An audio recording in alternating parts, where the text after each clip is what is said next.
Hello, everybody. Welcome to Grave Mobile Gaming. I'm Grave. So, many of y'all that play Gunship Battle, I'm sure you guys remember getting an email about the new Joy Lounge, Joy Rewards, and how the top honors will now be in this new website thingy or whatever. And you go into the email and you click on a link, and the link sends you to that screen, remember? Right? So, I was reading it and it's like, all you gotta do to earn Joy points is to make purchases, payments through Joy City, such as Web Store, or through the exclusive APK, official PC version, among other things. And it goes on to say all the criteria, your exchange criteria, eligibility periods, how do you earn the points, this, that, and a third. And, yeah. So I came across something that I didn't know, and it's kind of frustrating for me. And I've seen Joy City do this a lot more lately over the last few years. And I was also talking to my alliance about it, and they were also very, very angry because here it makes it sound so simple, so easy. It's not. So I had messaged them because I was not getting any of my reward points. So they sent me this link, which is not where the email sent me. And it specifically says Apple and Google are ineligible for Joy rewards. So, yeah, we got trolled hard by Joy City there. Um, that's like 10 million players just from Google Play. So I don't know how y'all feel about that, but that's just pure deception because on that original sign in link, there was nothing there, nothing at all. But it's funny because I was reading some stuff and I came across this article the day before they sent me that email. So it goes on to talk about predatory monetization is increasing because developers become better at hiding them, because predatory monetization is mainly used in games as a service, which tend to become normal even outside of the mobile sphere. The mobile gaming industry is not black or white. I've worked with incredible, talented, genuine people who have always had the player's interest at heart, as well as on the games that reach the top of the charts, while always respecting their player base.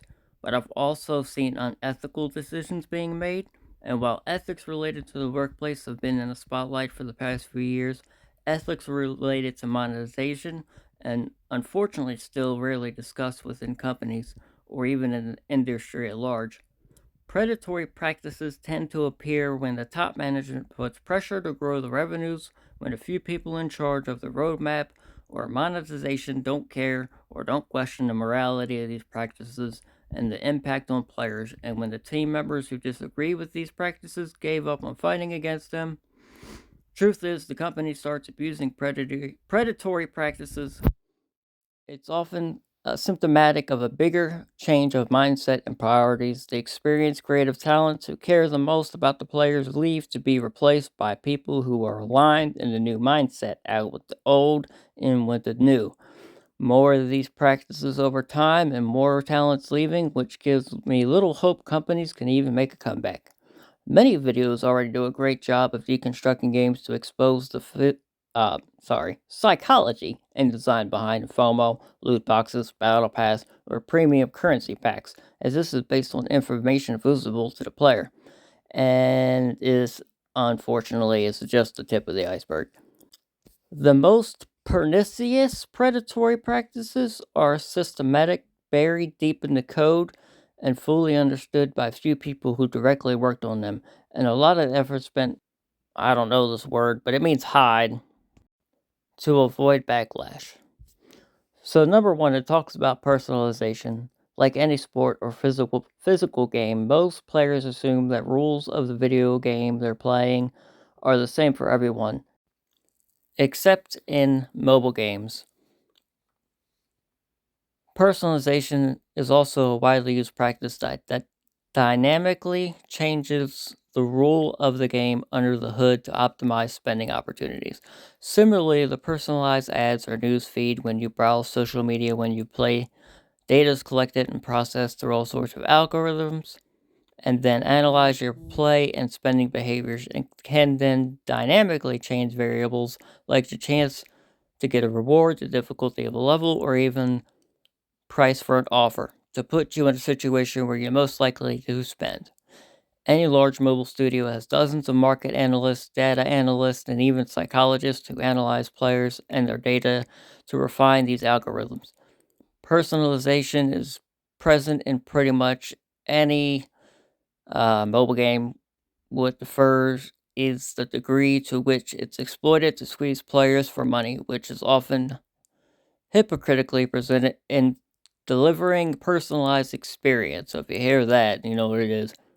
Mobile game monetization is straightforward. As a player, you engage with various progression systems, and once in a while, you spike in a difficulty, slows you down in your progression. To overcome it, you can either pay or grind. In a pinch, the pinch is to frustrate you on purpose, just so you feel like spending the $5 so you don't get frustrated. Finding and maintaining the sweet spot is challenging for the developers, but it makes the difference between a failed project and a hit game. But problem number one is that a sweet spot differs for every player, depending on factors like their playstyle, motivations, experience, or how much money they spent in the game. The concept of spending depth, or problem number two, is that a player is willing to spend $20,000 they still feel need to spend after spending $19,000. Hence, they have to be kept in the sweet spot of frustration, regardless of how much money is already spent. I can relate. I say problem because those are only problems for greedy companies that pursue infinite spending depth, often at the cost of employees and player satisfaction. Yeah, there are plenty of ethical mobile games that generate more than enough revenue to sustain hundreds of people for years without prioritizing problems. But for companies that do, personalization is the ideal solution. Making more money is the main intention, unlike buy to play games where it's undebatably here to create a better experience. It's not transparent. Players are not aware that many variables in the game are adjusted on the fly and different from other players. It's imposed. Players can't opt out. The only data that require the company to ask for the player's permission are personal data like country or name. It's combined with multiplayer features. Many mobile games have social features like tournaments. It as if in a shooter, regular players were unknowingly competing and investing money to play against players with an aimbot. Playing might actually backfire on the player. Imagine that a player spends $5 to guarantee a 6 on a dice roll of Monopoly, but after doing so, the game would subtly increase the price of the properties to ensure it doesn't become too easy. They might feel instant gratification, but in the long run, the game is adjusting to keep them in a frustration zone. In some cases, personalization can reach a point where two players from the same country have very different price points for the same in-game offer, solely because game knows that player B is willing to spend more and legally nothing forbids company from doing it.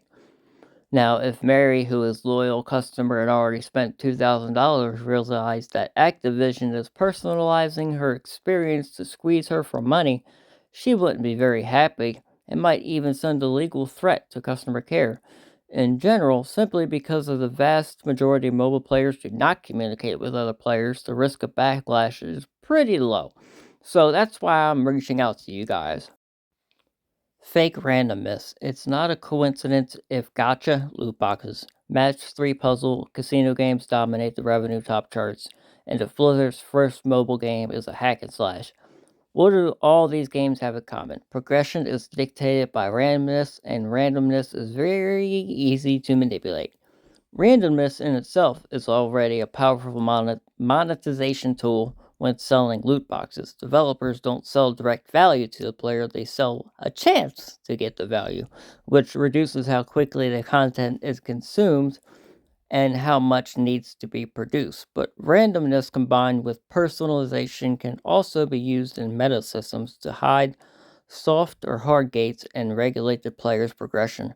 Imagine a game where beating monsters rewards players with experience points needed to level up, and as developers, we want players to gain one level per week, regardless if they beat 30 monsters or 10 monsters per day. If it was a fixed amount of points, it would be too obvious that a player is being punished for engaging too much within the game. Instead, if it rewards them with random number, we can easily adjust the odds. The more monsters you kill per day, the more unlucky you are with the drop. Another more pernicious example with the gacha system, let's say 100 new heroes are released and players can unlock them through loot boxes, as player is presented in a way that any of these heroes can be unlocked from day one. Some players may want to unlock them all and decide to spend thousands of dollars on loot boxes. But what players don't know is that half the heroes are locked behind a time gate and will only have a chance to drop 1 week from now. It's not the odds are unfair. They might not even exist. It's not even any different from a rigged carnival game. Legally, companies are obligated to disclose the odds of a loot box, but they don't have to be too specific, so it's extremely easy to get around it and just say 10% chance to drop a rare hero, and so the loot box will drop a rare hero, just not the one you want. I see games as a pact between players and developers. Players trust the developers to be transparent about the rules of the game. In exchange, developers trust the players to play by the rules of the game. Personalization and fake randomness break this pact, as their rules are not transparent in the first place, and they change on the fly without the player's consent and awareness. I've seen this happen multiple times. My advice for players would be stay away from these games that abuse randomness in their systems or monetization, and I salute Supercell's recent decision to remove loot boxes from Brawl Star. I don't know what that is. Anyway, finding the line, what's ethical and what's not, is tricky. This is a blurry line, and it's often exploited by scrupulous people to push their agenda, which always hurt the company in the long run as developers. If you are in a situation where you need to hide a feature or some balancing behind a randomness to avoid community backlash, it's probably not a good place or an idea to have in the first place. So, hearing from an insider on how these games really work and looking at the game and seeing the actions that they take, I've noticed a lot of things. And it's very frustrating. And so I'm asking you guys, is that deception false advertising? Or did they just forget to put the freaking part where Google Play and Apple was not included in this whole reward system, which is over 10 million players? I, I, I'm flabbergasted. But anyway, here is a example of monetary or predatory monetization. Sorry. So as you can see, remember they raised the level cap to 90. My ship soloing a level 46 Royal Fleet gets about 13,332 experience.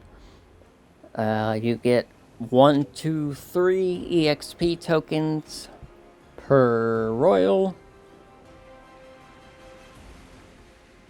So we're just going to say an average of 2. You need 1.2 billion EXP to level up your ship one time.